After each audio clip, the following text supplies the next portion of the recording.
Hello, welcome back to Gardener's World. Now it's been 4 weeks and during that time it has rained and it's rained and then when it finished raining it rained some more. It's been the most appalling summer so far, but funnily enough, you know, the garden hasn't suffered too much.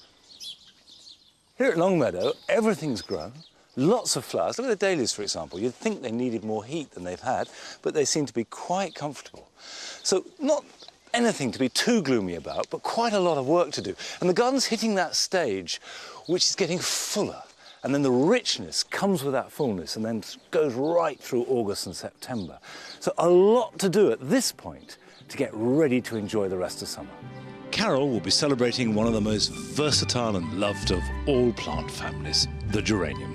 It's difficult to go wrong with geraniums. They just associate themselves so beautifully with other plants.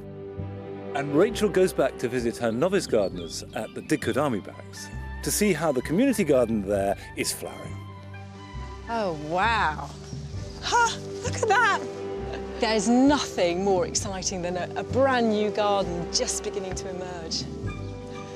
And I'll be in the wall garden, revamping it and planting it up so it'll look at its best right into autumn. And I'll also be sowing veg that will carry me through summer as far as possible until the first frosts.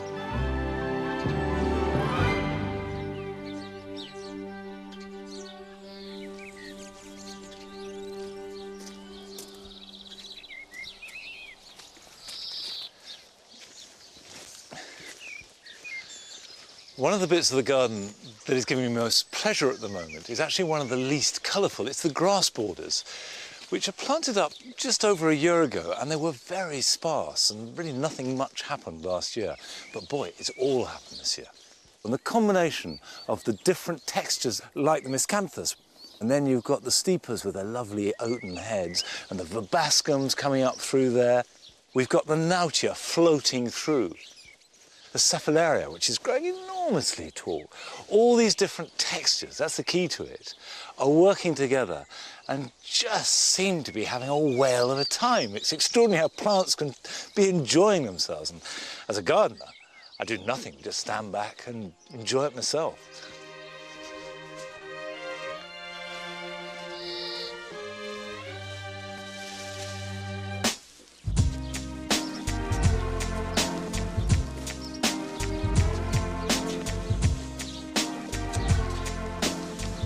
Now, there are lots of good things happening in the wall garden, so let's be positive. Fabulous lilies and a general sense of sort of summer energy coming through, but I have to qualify that by saying the roses, which should be really doing their stuff now, have had a dreadful summer.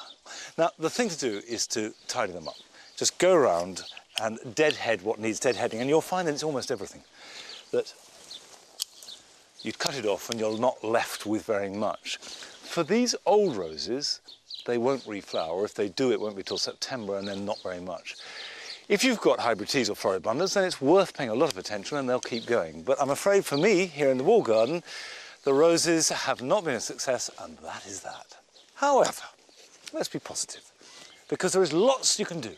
Lots that you can do now to make this part of the garden and any part of the garden look great later in the year.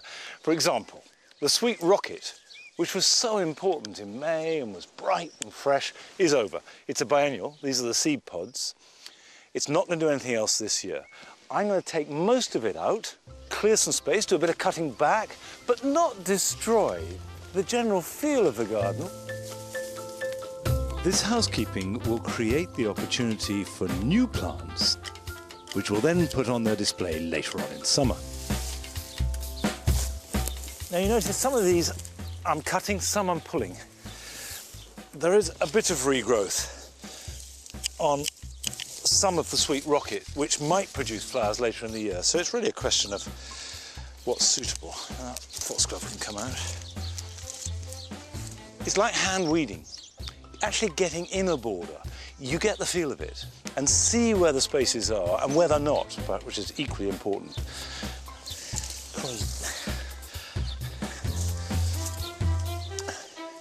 With a plant like the geraniums, you can see that they've finished flowering. If you cut hard at the base and don't leave half the plant, cut the whole thing down to the ground, and that will get light and air in, and it's actually amazing how quickly geraniums regrow.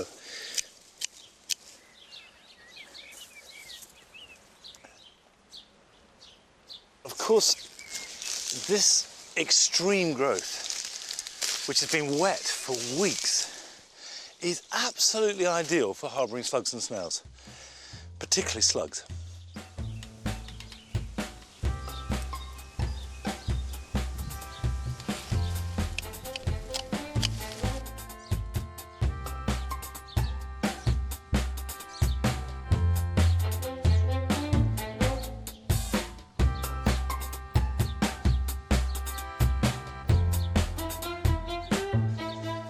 Now, the plants that I've got to fill these gaps are all half-hardy annuals. Now, half-hardy annual just simply means that it's not frost-resistant.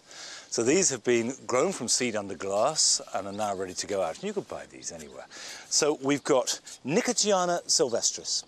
And this is the enormous tobacco plant. And right soil will grow about 6 foot tall in these lovely, great, long, sort of dreadlock-like white trumpets of flower, which smell sort of musty and musky and oily, especially at night when they've baked in the sun. We've got two types of clearme. We've got cherry queen and white queen. Clearme, the spider plant, which has this mad head, it's a bit spiny, and will grow about 4 or 5 foot tall, and again just keep flowering. And the flowers are produced as it goes up, so you don't need to deadhead it, it just keeps coming. And finally, Cosmos purity. Very well-known plant, and rightly so, it's a cracker. White daisies that again will keep going till the first frost, so all good value plants. I can put a tobacco plant in there, and I'll put some cosmos nearer the front. And as for planting, there's no mystery. You make a hole, you put them in. You plant them so that that level's about there, and you just gently firm the soil around them. You give them a good soak and let them get on with it. And at this time of year, there's no problem because it is warming up. There is plenty of moisture in the ground. They will grow.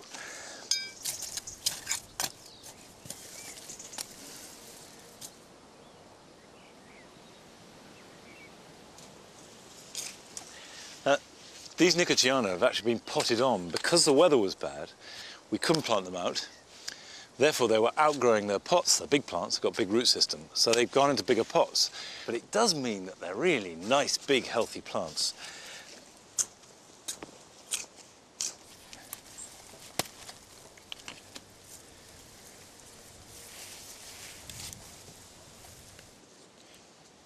Now, obviously, this kind of planting is a slow process. You want to take your time and consider it and move things around, and it's all part of a long rhythm of planting that sometimes can be sort of evaluated over years. But Rachel has been involved with a project that has been begun and will see its fruition within one growing season. And that's at Dikadami Barracks with a group of first-time gardeners who've been making a cut flower garden. And she's been back to see how they're getting on. I must say I'm really keen to see how the garden here in Didcot is progressing.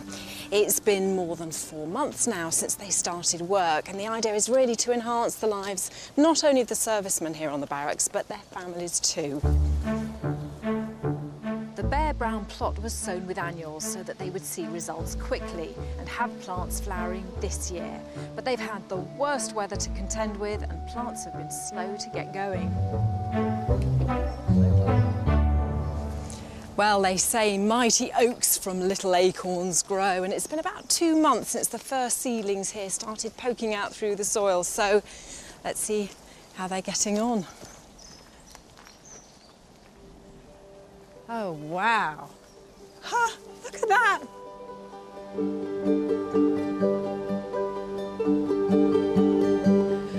You see, there's nothing more exciting than a brand new garden just beginning to emerge.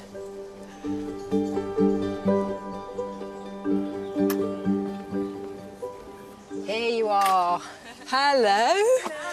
You are to be congratulated. I'm so impressed by what's going on over there. It's fantastic. Yeah, you've got flowers. It works. Have you enjoyed it? Yeah, really had a lovely time. It's been real good fun. Hard work as well, or A lot more work than we thought it would be, but but it's nice to learn. It looks very verdant, lots of green, so we'll go and see that everything's flowering properly as well. It's not just leaves. But I think it's great. Well, let's go and have a look. Bring babies, children. Yep, all hands on deck. Come on then. Fraser, you coming too? Come on then, Fraser. Right, where should we start? Maybe there are dahlias at the back. Let's go and have a look at those. Right, dahlias. What do you think of these then? Are you happy with them?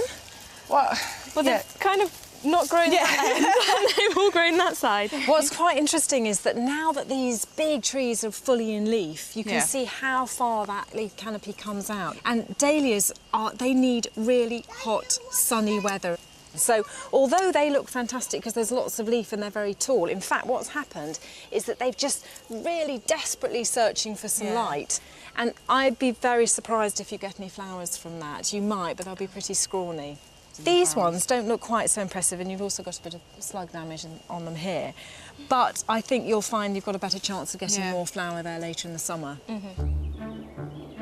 It's not all bad news, though. We can try to rescue some of them. I get Amy to cut back the large leggy dahlias to encourage new side shoots. And although the new stems will be smaller and stockier, with some strong sunshine, they might just straighten up and produce flowers.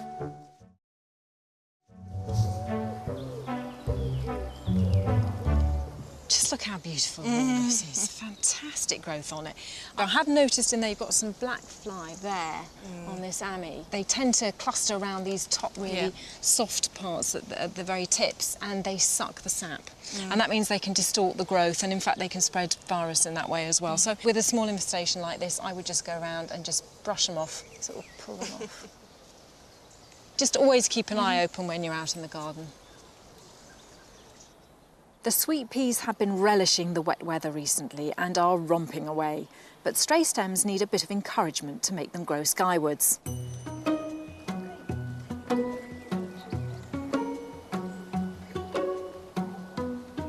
think what's nice about this is that I love cut flowers in the house, but I'm very much a lilies, tulips kind of person, and I think this has broadened my mind a bit as to what other things you can have. Lots of plants are starting to flower. The honeywort Cerinthy major is already putting on a show, and to keep it flowering throughout the summer, we cut back a few stems and give it a foliar feed to ensure new growth remains strong and sturdy. Well, our novice gardeners are doing incredibly well. I think they're really beginning to get the hang of it now. They're getting the gardening bug, and they've worked so hard. I'm very impressed, I must say. And yes, we've got a few things in flower, but I can't wait to see their faces when it really gets going.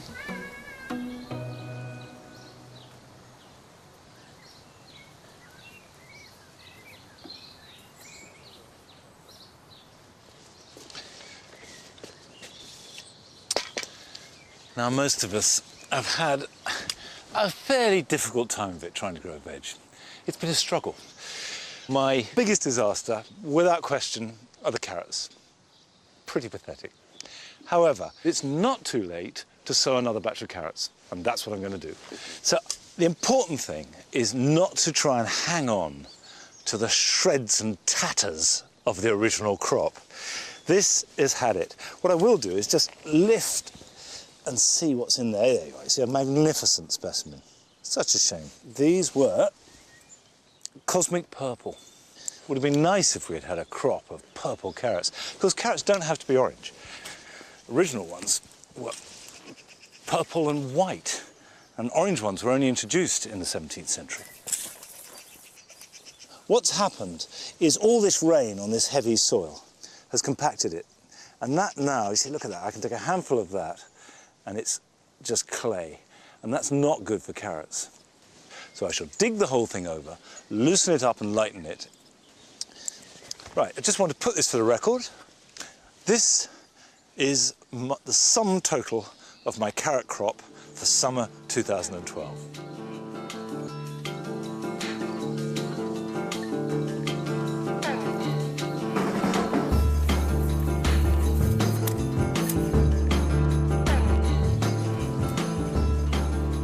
Right, that isn't perfect. I mean, it's slightly wet, slightly claggy, But I think it's more important to get the seeds in than to wait for perfect conditions, because in this summer, I don't think they're ever going to come. But the soil has now got air, and as a result, it's really important to stay off it. Now I've got two varieties here. I've got Autumn King and Flyaway. So I'm going to sow Autumn King first. Carrot seeds are small, and each carrot wants to be spaced, ideally, about 1 inch or 2 apart. So it's just a question of sprinkling them as evenly as you can between the boards.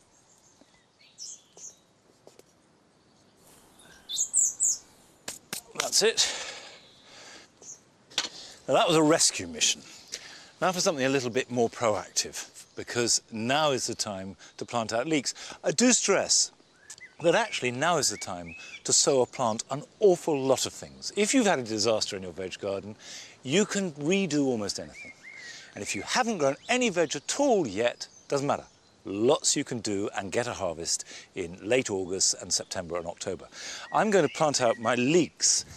Now, I sowed these earlier on in spring, but you can buy leek plants from garden centres, so you're not going to miss out if you haven't sown any. Two ways to do this. Either plant them out in modules or pots like this, and you can see I sowed them in a deep pot, so you've got a nice strong root system. If I show you that, there we go. You can see the roots starting to pile up and coil up at the bottom of the pot. Certainly time to put them out. And so that, if it's planted out in one unit, when I dig it up, I dig them up as a unit. And although the plants will be smaller, they'll be perfectly tasty and very easy to manage. And I do that quite a lot. Or I can break it up and plant each one as a bare root seedling. And I think that's what I'm going to do here.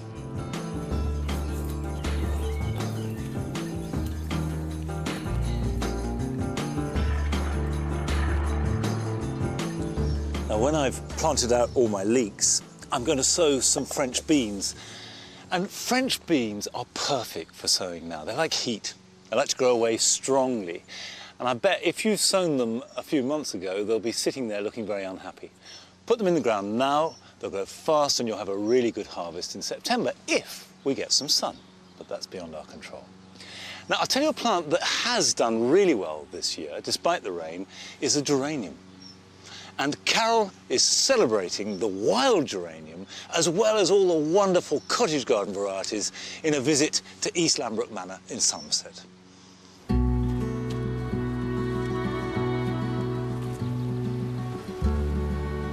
Once upon a time, this was the site of 2 collieries. Since their closure in 1869, Mother Nature stepped in, covering the landscape in a host of plants. Over 160 different species have established themselves here, and among them are several species of geranium.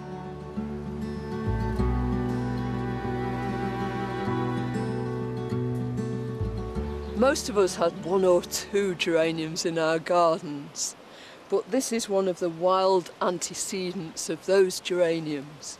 It's Geranium pratense, and it's surely one of our most beautiful wildflowers. Pratense means of meadows, and it used to be a plant of hay meadows growing alongside grasses and other beautiful perennial flowers. Geoffrey Grigson, the well-known botanist, described it as haunting the verges like an encampment of gypsies, and that has the pure romance of this plant. It's called meadow cranesbill, and that's because of the shape of its seed heads, which resemble the head and the beak of a crane. Geranios is the Greek for a crane. And most geraniums have 5 simple petals, and on the back is this lovely star-shaped calyx. Sometimes you can even see it through their translucent petals. This is the sort of picture that we'd all love to emulate, but you could never recreate anything just as beautiful as this. Plantswoman and author Marjorie Fish famously said, "When in doubt, plant a geranium," and that's exactly what she did.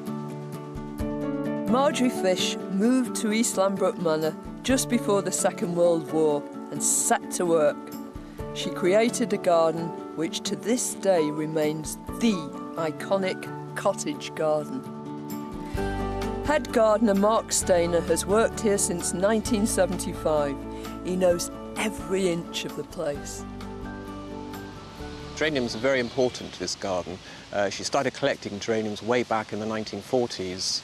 Then as a novice gardener, she would have been thrilled how they could be split up and distributed around the garden, filling nooks and crannies. Isn't that Mrs. Kendall Clark? It is. It's a seedling from Mrs. Kendall Clark. I mean, these have just seeded. I haven't planted these. They've just arrived there. And I often think this is the presence of Mrs. Fish in the garden. You don't see her, but she's here filling in parts that she would like to see filled. Mrs. Fish collected geraniums all her life. She wrote about them enthusiastically in her books. And it's through her writings that she's inspired so many people in their love of geraniums. Including me. You, yes, absolutely. The beauty of geraniums is that the foliage blends in with any herbaceous border, and the flowers seem to combine well with any colour scheme. I think if you've got a new border, plant a few geraniums in, and very shortly you've got that air of permanence. Geraniums come from all over the Northern Hemisphere, from the Far East right through Asia and Europe and across to America. And they've evolved with different sorts of habitats. So you find geraniums that do brilliantly well in shade and some that are completely at home out in baking sun. Now down here in the ditch garden, one geranium is really predominant. It's in complete control. This is Geranium oxonianum. It'll grow in dense shade or out in full sun.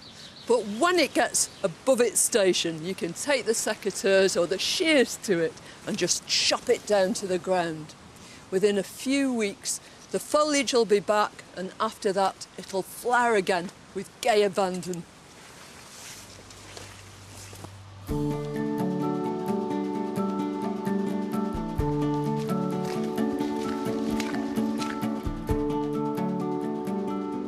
I've never met this lovely geranium before today. This is one called Tiny Monster, and it's one of a brand new range of hybrids that have been developed during the last 15 or 20 years. And it's a geranium that adores a sunny position. Its parents are Geranium sanguineum, the bloody cranesbill, and Geranium silestemon. And it's got this really endearing habit of lolloping forwards and making these great big clouds of foliage smothered in big magenta flowers.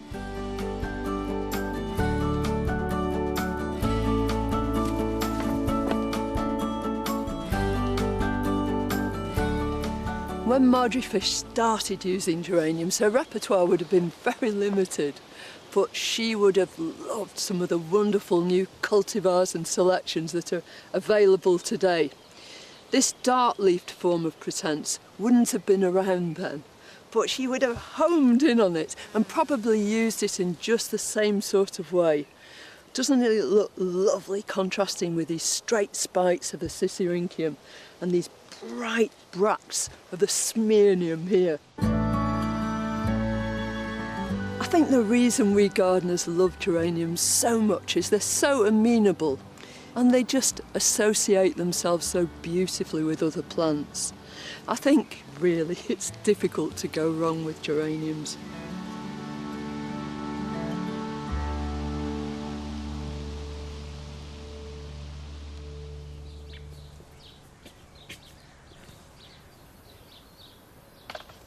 Now this is the conclusion of a trial that I began in spring. Last year's new potatoes were very disappointing. They grew sort of okay, but the taste was non-existent and they broke up when they were cooked. And that was a result of too much cold, too little water and irregular water. This year the growing conditions have been different, but I really wanted to see which was the best new potato, both for crop, health and also, most importantly, for taste.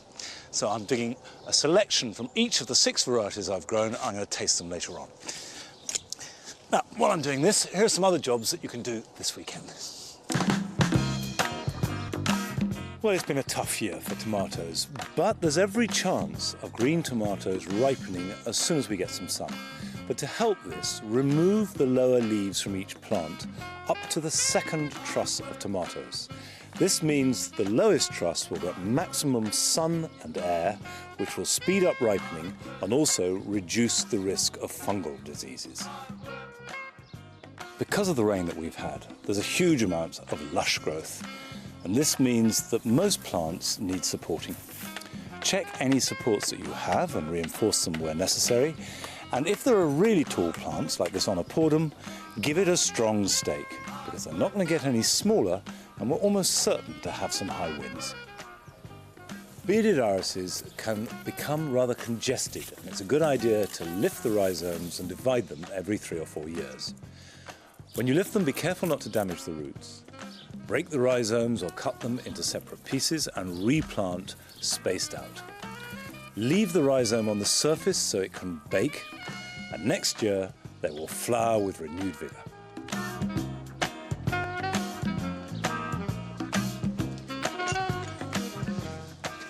Come on, you can have your tasting in a minute. You jump up there. I dug 2 plants worth of potatoes from each of the 6 varieties of new potatoes. And you can see straight away, huge difference in quantity and shape. So on Sharps Express, a pretty good harvest from that, pretty regular size, bit of scab, but they've all got that this year. On International Kidney, a pathetic return from 2 plants. And yet, look at Duke of York. I mean, that's a real bumper crop, so that's good. Winston, they're enormous. That's a new potato, and yet, I know, look at that, that's like a ball. A new potato as big as any baker. We've got Foremost, very scabby, and then Swift, another tiny crop. I've cooked them exactly the same way, just boiled simply in water, and tried to cut them the same size. And you can see Sharps Express has broken up completely.